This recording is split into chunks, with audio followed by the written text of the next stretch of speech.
Artificial intelligence में symbolic description में जो हमने अभी तक कवर किया था वो था types of symbolism in literature. ठीक है, तो लिटरेचर में हम सिंबॉलिज्म किस टाइप से यूज़ करते हैं ये हमने पढ़ा था लास्ट वीडियो में, जिसमें था रिलीजियस सिंबॉलिज्म, फिर रोमांटिक सिंबॉलिज्म और इमोशनल सिंबॉलिज्म। ठीक है, ये हमने समझ लिया था। आज हमारा जो टॉपिक है इसमें वो है ways to use symbolism in writing.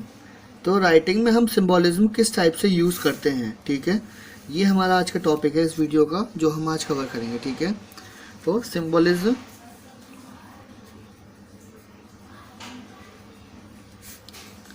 Can elevate writing to a sensory experience. Symbols can be given words, double meanings, both literal and figurative, and writers can say more with less। ठीक है, इसका मतलब ये है कि symbolism क्या है, ये एलिवेट करता है राइटिंग को सेंसरी एक्सपीरियंस से। मतलब हमारी राइटिंग जो है, सिंबॉलिज्म एक्सपीरियंस मतलब ये करता है कि इसमें हम जो भी लिखते हैं, ठीक है, हमारा कुछ लाइक आपने देखा होगा जो कॉमिक्स होती है। ठीक है, कॉमिक्स आप सभी ने पढ़ी होंगी पहले। तो कॉमिक्स में क्या होता है, हमारे सिंबल्स जो हमारी राइटिंग होती है वो इस टाइप से होती है कि उसमें सब कुछ एक इमोशंस आ जाती हैं। ठीक है, तो उसमें हम सिंबल्स से सेंसरी एक्सपीरियंस अचीव कर पाते हैं। लाइक आपने देखा होगा जो कॉमिक कैरेक्टर्स होते थे लाइक चाचा चौधरी या साबू, इसमें होते थे। तो जब ये इनके बीच का कम्युनिकेशन होता था तो उसमें कुछ हमारे वर्ड्स होते थे लाइक आ और हुलास, हुर्रे, ये सारे वर्ड्स आते थे। तो ये हमारा एक सेंसरी एक्सपीरियंस को रिलेवेंट शो करते थे। ठीक है, तो सिंबल्स क्या है, symbols can be given words, double meanings, both literal and figurative. तो सिंबल्स हम यूज़ करके अपने वर्ड्स को डबल मीनिंग में कर सकते हैं। लाइक एक वर्ड का ही हम दो मीनिंग निकाल सकते हैं। ठीक है, लाइक आपका हम अगर देखें तो इसमें डबल मीनिंग में आप देख सकते हैं कोई भी वर्ड, जैसे इसका एग्जांपल मैं देख लेता हूँ अभी। लाइक हमारे पास ये वर्ड है लेस। ठीक है, लेस का मतलब कम भी होता है। ठीक है, जैसा हम जानते हैं कम होता है इसका मीनिंग, और एक और मीनिंग होता है अगर हम इसके साथ में कुछ ड्राइंग इस टाइप की बना दें। लेस लिखा हमने, इसके साथ में हमने कुछ इस टाइप से ड्राइंग बना दी। ठीक है, तो ये क्या समझेगा कोई भी कि ये कपड़े में लगाने वाली लेस टाइप से। ठीक है, तो इसके दो मीनिंग हो गए। अगर हमने सिंबल्स यूज़ कर लिया तो इसका डबल मीनिंग हो सकता है, या तो ये वाला या फिर कम वाला। ठीक है, तो दो मीनिंग निकल के आते हैं। तो फिगरेटिव और लिटरल दोनों ही तरह से हमारे जो सिंबल्स हैं वो यूज़ किए जाते हैं। ठीक है, तो राइटर्स इसमें कम या ज़्यादा में एक्सप्लेन कर सकते हैं चीज़ों को। ठीक है, symbolism can also be a sort of secret language between the writer and the reader। ठीक है, तो सिंबॉलिज्म क्या है, एक शॉर्ट ऑफ सीक्रेट लैंग्वेज हो चुकी है हमारे लिए, जिसमें जो रीडर है और जो राइटर है वो दोनों ही यूज़ कर सकते हैं इसको। ठीक है, लाइक हमें कोई हिडन मैसेज भेजना है तो हम इसको यूज़ कर सकते हैं। ठीक है, specifically symbolism can be used to. अब इसमें हमारे लिए सिंबॉलिज्म कैसे हम यूज़ कर सकते हैं, लाइक ऐड इमोशन, हम इमोशंस ऐड कर सकते हैं किसी भी वर्ड के साथ में, ठीक है। तो इसके लिए symbols add emotional resonance to a story which can create a lasting impression on a reader, ठीक है। तो सिंबल्स क्या है, सिंबल्स एक इमोशनल रेजोनेंस ऑक्यूपाई करते हैं, बना देते हैं किसी भी स्टोरी में। अगर हमारे पास कोई स्टोरी है, ठीक है, हम उसमें एक्सप्रेशंस के साथ में अगर उसको नरेट कर रहे हैं, ठीक है।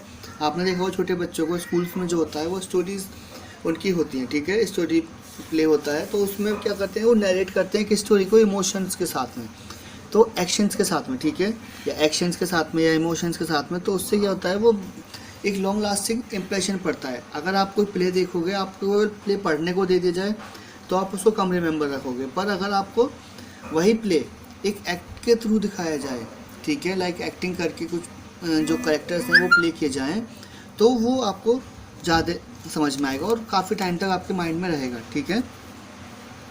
फॉर एग्जाम्पल, अब यहाँ पर एग्जाम्पल भी जो दिया हुआ है वो भी सेम है, ठीक है। शेक्सपियर का जो प्ले है, ठीक है, शेक्सपियर ने मोस्टली प्ले ही लिखे हैं अपने अभी तक, ओके। उनके सबसे ज़्यादा जो फेमस प्ले रहे हैं जूलियस सीजर, मैकबेथ, हैमलेट, ये 3 प्ले रहे हैं मोस्ट फेमस, ठीक है। इनको सभी ने पढ़ा है, अगर आप लोगों को भी टाइम मिले तो आप पढ़ सकते हैं, ठीक है।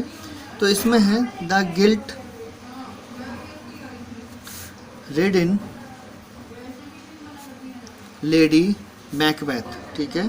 तो इसमें एक लेडी मैकबेथ होती है, is tortured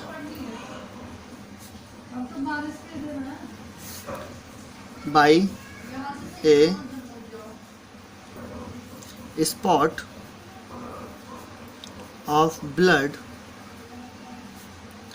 on her hands that will not wash clean after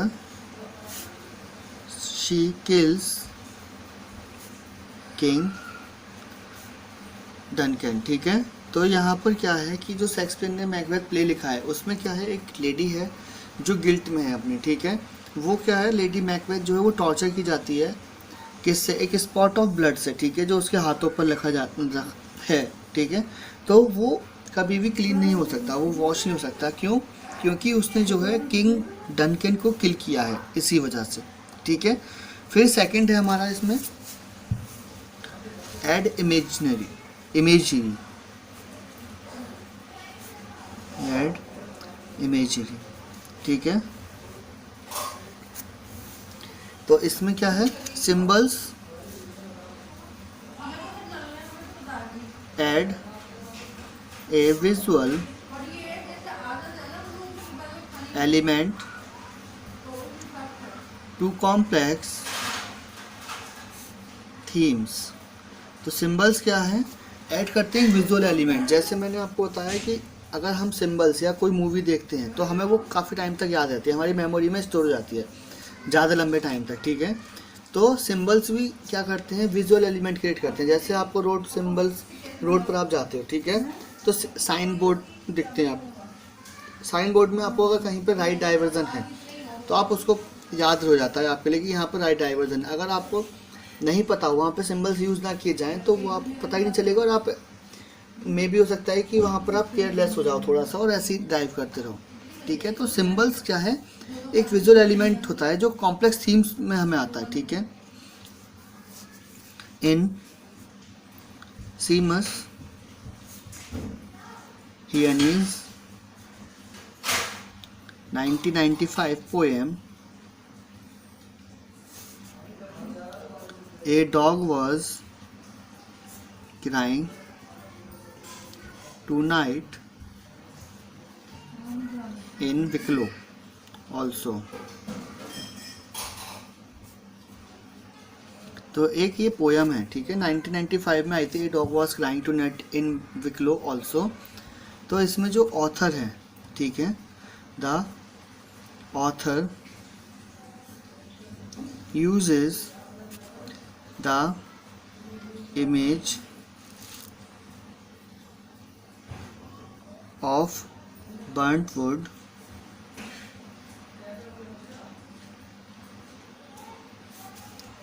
disappearing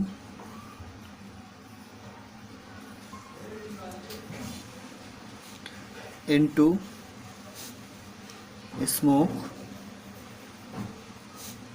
to describe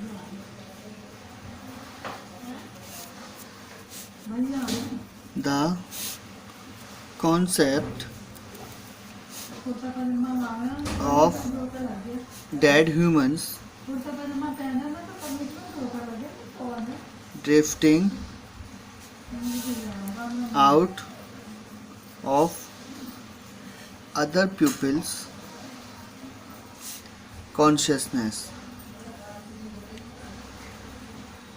ठीक है, इसका क्या मतलब है कि जो 1995 में पोयम आई थी, dog was crying tonight in a Wicklow also, इसमें क्या है, जो ऑथर है वो यूज़ करता है इमेज किसकी, जलती हुई लकड़ियों की, ठीक है, जलती हुई लकड़ी की इमेज यूज़ करता है, बर्न्ट वुड, जो डिसअपियर होती है स्मोक में, ठीक है, वो धुएं में कन्वर्ट होती जाती है।